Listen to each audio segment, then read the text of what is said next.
there are two fundamental attitudes toward life and its sorrows. Those with the first attitude blame the world. Those with the second ask what they could do differently. It's much easier and much more gratifying to your basest desires to blame someone else for your misery. Life is full of ups and downs, disappointments, failures, obstacles, and stumbling blocks. Trust me when I tell you that you will need to be mentally tough to overcome and conquer some of the hurdles life will throw your way. It's called life. And here's what the key to it, that you have to work on yourself. I read every book I could on how to heal yourself. I listened to every speech. I talked to people. I went to lectures. I mean, everything dealing with healing, I fed my mind. Life is a fight for territory. And once you stop fighting for what you want, what you don't want will automatically take over. You are the only person that can encourage you to get back up. Look in the mirror right now and tell yourself, I will fight through this. I will make it, and I won't give up. Life, you thought you had me down. But this is the moment I change my mind. I won't let anything keep me down. When you want something new and fear pipes up and tells you can't have it, you gotta say, yes, I can. When you want to try something new and fear pipes up and tells you shouldn't do it, you gotta say, yes, I should. When you want to go somewhere new or be with someone new and fear pipes up and says you won't do it, you gotta say, yes, I will. I will never quit, because if you quit, you're done. You may still be alive walking around on this earth. You're done. I will never quit. I will persevere and I will thrive on adversity. My team expects me to be physically harder and mentally stronger than our opponents. I hold myself to that standard. I will be physically harder and mentally stronger than anything that comes against me, my family, my business, my brothers, my sisters, my team. I will be the one that is physically harder and mentally stronger, and I will work to maintain that position. You won't beat me. If knocked down, I will get back up every single time. Every day, it's a selling job on you. It's possible. I can do this. I can make this happen. No matter how bad it is or how bad it gets, I'm going to make it. It's possible.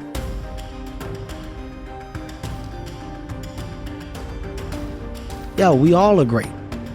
We all should think that we're great. There's no reason for you to not think that you're great.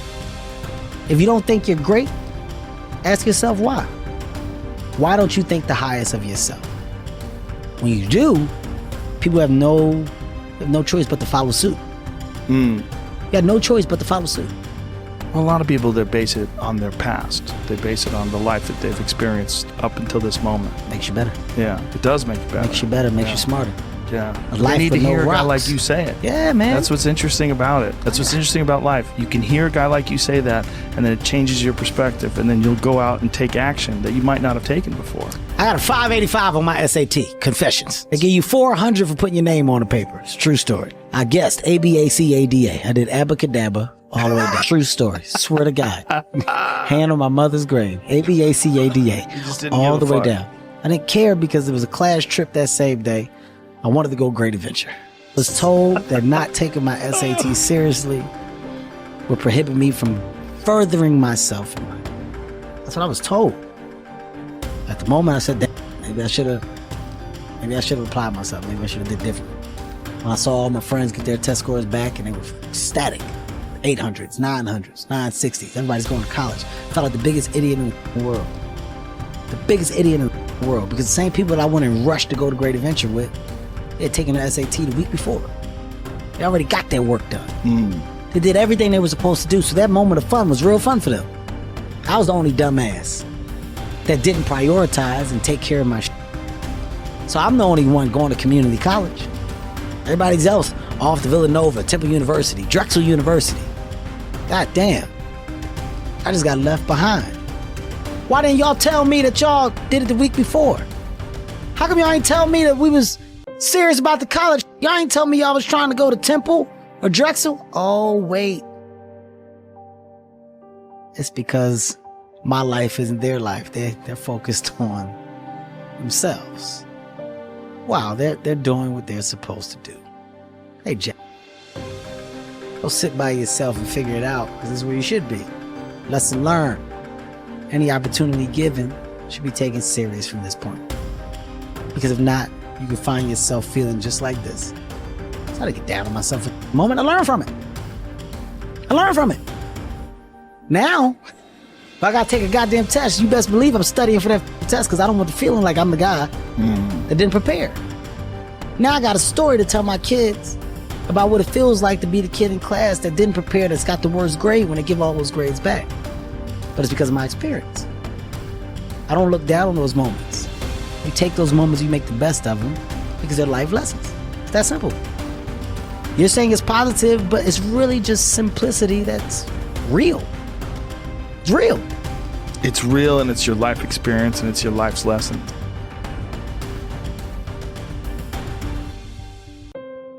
It's unbelievable how little genuine encouragement many people need, and how they had none.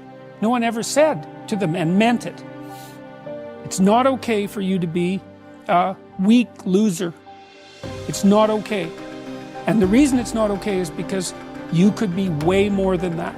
And it's a crime, an ethical crime, for you to allow all that necessary potential to go to waste. It hurts you, it hurts your family, it hurts the world. Really, really, it does. And people think, oh, okay, I get it. And they do get it, because they know. If you want to know something about yourself, sit on your bed one night and say to yourself, you got to mean this. Like, you got to be desperate. This is no game, this. It's like, my life is not everything I want it to be, and perhaps it's not everything that I need it to be. And by need, I mean my life is so unbearable that the suffering that's attendant upon that is make me nihilistic, cynical, bitter, resentful, homicidal, genocidal, unable to have a good relationship, prone to punish people for their virtues because of my jealousy, driving the proclivity to see evil everywhere except within my own heart. Like, these are problems, man. And you ask yourself, you sit on your bed and say, okay, man, I'm ready to learn something. Like, what's one thing I'm doing wrong that I know I'm doing wrong, that I could fix, that I would fix? It's like, you meditate on that, you'll get an answer. And it won't be one you want, but it'll be the necessary one. You know, and it's often something that will point you to small things. So Carl Jung said, people in the modern world don't see God because they don't look low enough. And so imagine you're in your messy bedroom, you know, and you're sitting on the edge of the bed trying to have an honest dialogue with yourself. And the little voice says, you know, it's pretty disgusting in here. And you think, well, I'm way above such trivial niceties as organizing my room. Well, that's pride. That's arrogance. If you're above organizing what's actually yours, how in the world are you ever going to organize anything else? And so you get on your knees and you think, well, it's time to, you know, take a brush to the toilet. And maybe that's where you start. And that works. Like, that works. You start making those micro improvements, like real micro improvements, real on the ground, actual micro improvements, the things you know that are wrong, you'll improve unbelievably rapidly. What's really interesting is self-value, real self-worth, comes from doing hard things. We keep talking about self-love. We keep talking about loving yourself, believing in yourself. That happens naturally when you go through something difficult. Everyone who's listening right now, I guarantee you, has been through something difficult. Maybe they lost a friend. Maybe they've been through cancer. Maybe they lost their job and had to rebuild. Maybe they completely got destroyed during the pandemic and had to figure everything out with their health. The point is, we've all done hard things, and self-worth and self-value comes from recognizing the hardship you've been through and the growth that you made during that time. Now, if you're someone who's listening and saying, Jay, well, I'm not sure I've been through anything that challenging, well, that's your challenge. Go and figure out what it is that you want to do that's hard. Is it developing a new skill? Is it getting a qualification? Is it starting that business or dream that you've always wanted to do? What's that difficult thing you're going to do on your own, with your friends, with the support of whoever's around you, but not with the crutch or the handicap of a partner? What are you going to build as a skill, as a tool, as a value yourself that's going to make you say, I've done something? And that's the beginning of it. The beginning is, I've done something and I did that and I can do that.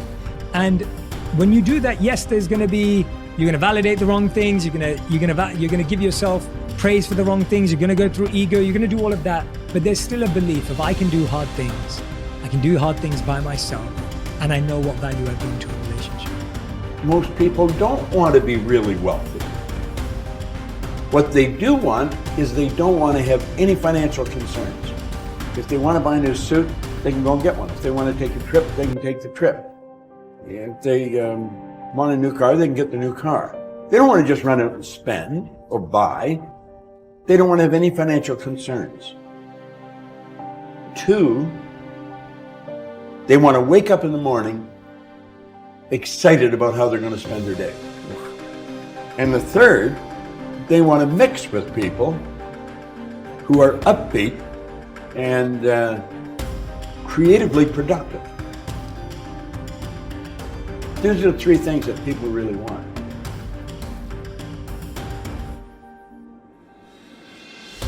Well, a friend of mine spent 18 years studying the biographies of more than 500 men and women who had started with nothing and became successful. And he was looking for the common denominator of success, and he found it. He found that every single one of these people throughout their lives absolutely believed that they were going to be a big success. They absolutely believed they were going to be a big success when they grew up, and no matter what happened to them in their adult lives, and they never lost sight of that. Like the 3 wise men following the star, they felt that everything that happened was part of the process. Every setback was a lesson. Every pain was something sent to teach them something that would be helpful, and they never stopped believing in themselves. So if you could buy one belief, the belief is this, is that you are destined to be a big success, that you have incredible potential, that you're surrounded by incredible opportunities, and that you're going to be a huge success in life, and everything that's happened up to now is part of your preparation. So challenge your self-limiting beliefs. Don't ever say, I can't do that, or I'm not good at that, or something else. No, wait and say, wait, what if that's totally false? What if deep down inside of you have the ability to be extraordinary at something that's important to you?